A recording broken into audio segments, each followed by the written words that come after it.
As-tu pu te faire recruter à ton niveau? As-tu pu faire reconnaître tes diplômes? Voilà le type de questions qui reviennent souvent dans les conversations panafricaines dans la diaspora. Réussir à s'épanouir professionnellement pour les étrangers est une thématique qui n'est pas souvent abordée. Pourtant, pour nous à l'étranger, nous savons qu'il y a cette inquiétude à pouvoir réussir à travailler. Et quand on travaille, à pouvoir réussir à s'épanouir comme tous les autres travailleurs. En fonction des pays, l'environnement peut paraître plus ou moins favorable. Le besoin d'accomplissement professionnel est universel.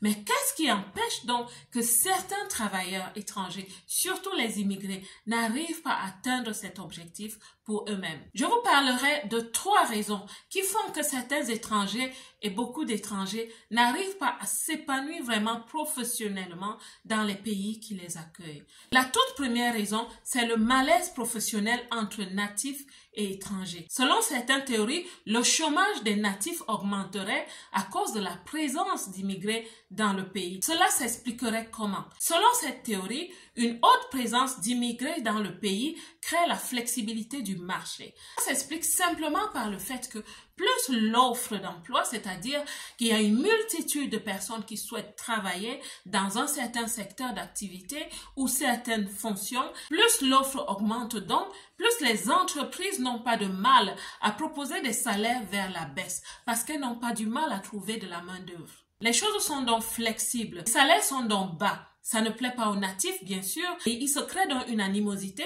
entre les personnes qui sont nées dans ce pays et celles qui arrivent. Parlons maintenant de la deuxième raison pourquoi les étrangers, les immigrés surtout, ne s'épanouissent pas vraiment professionnellement dans les pays qui les accueillent. C'est la reconnaissance des diplômes et son impact. En fonction des origines, l'expérience est différente. Et en fonction de la distinction du passeport d'origine, l'expérience d'insertion est aussi relativement plus facile. Et l'un des problèmes que rencontrent les originaires des pays émergents est que leurs compétences ne sont pas toujours transférables. On peut dire que les contextes d'études à la base ne sont pas les mêmes. Il arrive parfois que des gens arrivent avec une licence mais sont classifiés au niveau baccalauréat.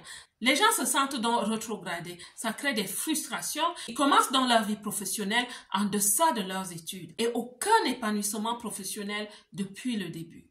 Et le troisième problème qui est souvent décrié, c'est la discrimination à l'embauche. Il y a des documentaires qui en parlent. Les gens le vivent vraiment. Ça fait qu'il y a déjà une épine dans le processus de la recherche d'un emploi. Pour un poste donné, à compétences égales, qualification égale, la préférence part toujours vers les natifs. Et que se passe-t-il donc avec ces immigrés qui ne sont pas retenus? Ils vont être généralement dirigés vers des métiers à qualification faible, vers des professions essentielles comme l'aide à la personne, ce qui n'est pas mauvais, mais quand on connaît le diplôme qu'on a, c'est un peu frustrant. On n'oublie pas les métiers un peu lourds comme ceux de la construction. Tout ça mis ensemble ne crée pas vraiment une atmosphère de satisfaction ou d'épanouissement professionnel pour les étrangers. C'est un problème, on n'en parle pas beaucoup, mais j'en parle aujourd'hui parce que c'est une réalité. Je ne terminerai pas cette vidéo sans donner 1 ou 2 conseils à toute personne qui, comme moi, vit dans la diaspora. La toute première chose que j'ai apprise et qu'énormément de personnes sont en train de déployer à l'étranger en ce moment, c'est la capacité de se réinventer. La capacité de se réinventer est un super pouvoir.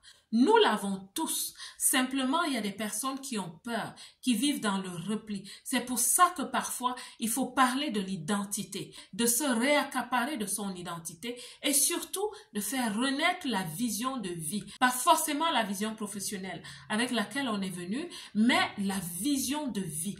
Qu'est-ce que tu souhaites devenir? Qu'est-ce que tu souhaites réaliser? Malgré tout, qu'est-ce que tu souhaites apporter à ce pays qui t'accueille? C'est là où tu devras t'arrêter et te demander qui suis-je vraiment si je ne suis pas satisfaite de ce qui m'est offert alors que je sais que j'ai des capacités. Qui suis-je vraiment? Parfois, tu vas découvrir que tu as des compétences multiformes, que tu as fait des choses, tu as des expériences, des capacités, des compétences que tu peux apporter sur la table. Oui, on peut se réinventer et énormément de personnes le font, de plus en plus dans la diaspora. Je côtoie ces personnes. En tant que coach, je parle avec des personnes et dans les accompagnements que je fais de plus en plus aux entrepreneurs, du leadership féminin et je t'encourage à cela parce que ton don peut devenir un talent, ton talent une compétence, ta compétence une expertise. Qu'est-ce que tu sais faire? Qu'est-ce que tu aimes faire? Qu'est-ce que les gens apprécient quand tu le fais? Alors, va découvrir ta voix. Si tu es fatigué, ma belle, de ce traitement, si tu es fatigué d'être la personne insatisfaite que tu es aujourd'hui, va te réinventer. Va découvrir cette belle personne, cette excellence qui est en toi. Va la découvrir car nous en avons besoin. Le monde attend la manifestation de la belle personne que tu es. Oui, parce que tu es une belle personne, la belle diaspora. Que Dieu te bénisse. Quant à moi, comme d'habitude, je vous aime.